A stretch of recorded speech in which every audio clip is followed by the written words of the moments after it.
Excellence Monseigneur, évêque de Goma, Willy Ngumbi Ngengele, notre pasteur, notre père, notre berger. Messieurs les gouverneurs des provinces du Nord Kivu ici représentés, messieurs les commandants de la première zone, mon général, monsieur l'abbé Kiré doyen de Rutshuru, messieurs Monio diocésain de jeunes, révérend abbé, révérend des sœurs, monsieur l'administrateur du territoire de Rutshuru, Sa Majesté le Mohamed de la chefferie de Bouicha, chers frères et sœurs, très chers jeunes chrétiens engagés du diocèse de Goma ici réunis, je pense à la génération Wanachui. Très chers frères et sœurs en Christ, Shalom. En ces jours de la clôture de la 15e édition du Forum régional des jeunes pour la paix, sous le thème « Jeunes témoins d'espérance, artisans de paix », qu'il me soit permis de remercier de tout cœur l'Éternel Dieu qui nous offre ainsi l'occasion de nous édifier les uns les autres. Ma gratitude sans faille revient ensuite à l'ordinaire de notre diocèse de Goma, son Excellence Monseigneur Willy Ngumbi Ngengele, dont la sollicitude pastorale maintient allumée la flamme de ce forum ô combien vital pour la cohabitation pacifique. Mes remerciements s'adressent également aux organisateurs de ces assises. J'ai cité l'abbé Kiré doyen, l'abbé aumônier diocésain de jeunes et leurs équipes, qui nous offrent l'opportunité d'être associés à ce forum, non seulement à notre qualité d'autorité administrative et politique, mais aussi de chrétiens engagés, à même de placer un mot de réconfort à l'intention de jeunes ici réunis et à travers eux, pourquoi pas, à l'intention de l'ensemble de la communauté juvénile chrétienne de notre pays, la République démocratique du Congo et de notre sous-région. Que la paix du Christ, à laquelle nous avons été appelés pour former un seul corps, règne dans nos cœurs. Colossiens 13, verset 13. Excellences, révérendes sœurs, révérendes et révérends, jeunes frères, frères et sœurs dans le Christ. Revenir à Rutshuru pour diverses raisons a toujours ressemblé pour moi un sacré pèlerinage. En effet, j'ai passé dans ces pattes-là l'adoration, l'adoption de 2 meilleures années de mon existence, en train de forger de solides convictions politiques dans le creuset d'une révolution entièrement consacrée à la renaissance économique. Cette terre de Rutshuru restera jamais le berceau de notre révolution, dont l'ambition est de façonner un État-providence, où chaque fils et chaque fille puissent faire valoir, sans discrimination aucune, ses prétentions au bonheur, à la paix et à la prospérité. Très chers jeunes, après avoir jeté un coup d'œil lapidaire sur les différents modules ayant émaillé ces 3 jours de retraite, je réalise la chance que vous avez d'avoir pu vous désaltérer à la bonne source. Par ces temps qui courent, ce n'est pas donné à tous les jeunes d'être ainsi encadrés dans la foi, la prière et la justice. Le règne divin dont parle saint Augustin dans la cité des dieux n'est en visage qu'à ses prix. C'est-à-dire, lorsqu'une société est imprégnée de valeurs chrétiennes, de vérité, de justice et de paix, en vous observant, j'ai acquis la conviction que les enseignements reçus vous ont transformé à un niveau tel que vous êtes désormais avec Christ, la lumière de notre société et les sels de la terre et de notre pays ainsi que de notre sous-région. Matthieu 3, verset 13. Dans la perspective de la mise en œuvre de mieux vivre ensemble qui nous a tapé un défaut ces dernières décennies. En parlant de mieux vivre en République démocratique du Congo et dans la région des Grands Lacs, je me fais ici l'écho du pacte social élaboré par nos pères évêques de la Sainte-Côte en vue de sortir notre pays du marasme sécuritaire, économique et politique dans lequel il est embourbé depuis trop longtemps. Très chers jeunes chrétiens, la RDC, notre pays, est une mosaïque de tribus et un carrefour de cultures qui se doit d'être un État-nation capable de rassurer les uns et les autres.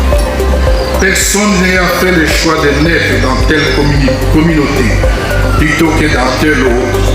Seul un État responsable, solidement enraciné dans ses piliers régaliens et en mesure de garantir la cohabitation pacifique et le vivre ensemble. Or, il est de notoriété publique que notre État avait totalement démissionné de ses missions régaliennes, laissant ainsi le champ libre à toute forme de barbarie et de criminalité. Face à une telle situation, nous n'étions pas loin de l'état de nature chère à Thomas Paul, Homo homini lupus, ce qui signifie l'homme est un loup pour l'homme. Les génocides, les pogroms, les sanglants affrontements intercommunautaires et les discours de haine qui ont ôté à notre région son supplément d'humanité sont autant de manifestations de la faillite de l'État. La solution n'est ni de se morfondre dans les lamentations, ni de se complaire dans la pieuse pididonnerie confessionnelle. Elle n'est pas non plus dans un dialogue ou dans des compromis hypocrites avec un manipulateur menteur qui ne respecte jamais ses engagements. La solution est dans l'action, dans la refondation de l'État, dans la construction d'une armée qui dissuade, d'une police qui protège, d'une justice qui régule et d'une administration qui gouverne au mieux. La paix, et c'est très important, la paix, tout le monde en parle, mais la paix a un prix. Savoir faire la guerre n'est pas, la paix ne s'octroie pas, la paix se gagne, la paix se construit, la paix se consolide et elle se mérite. Chacun en a en conséquence la responsabilité. Telle est la déclinaison de la responsabilité qui est condamnante à chacun des jeunes Congolais. Vous êtes l'espérance de l'Église et de la nation. Vous êtes la génération qui peut briser les chaînes du tribalisme, qui peut ouvrir les chemins nouveaux, qui peut bâtir une société où l'amour triomphe sur la division. Ne laissez personne vous voler votre espérance. Ne laissez personne vous convaincre que vous êtes trop jeune pour changer les choses. Vous êtes forts, vous êtes nombreux, vous êtes porteurs d'un avenir car vous êtes la lumière du monde.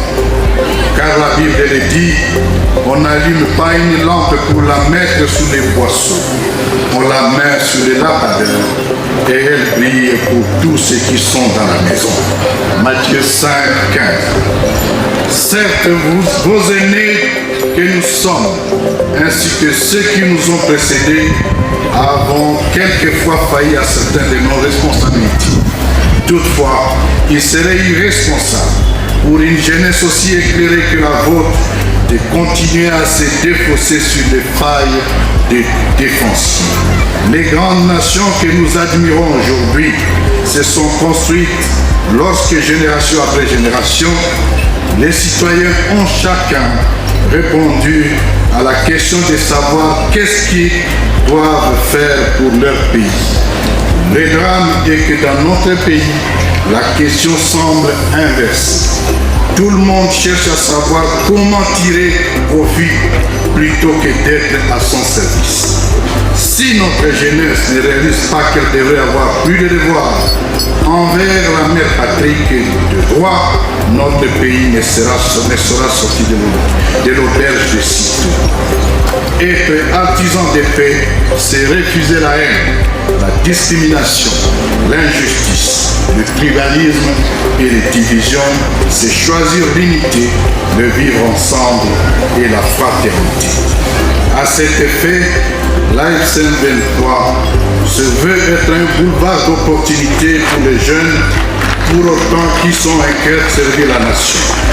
C'est pourquoi j'en appelle à l'implication des jeunes à cette fin. Enfin, à travers notre organisation, les jeunes auront davantage d'échanger à leur guise ce qui pouvait jamais l'être.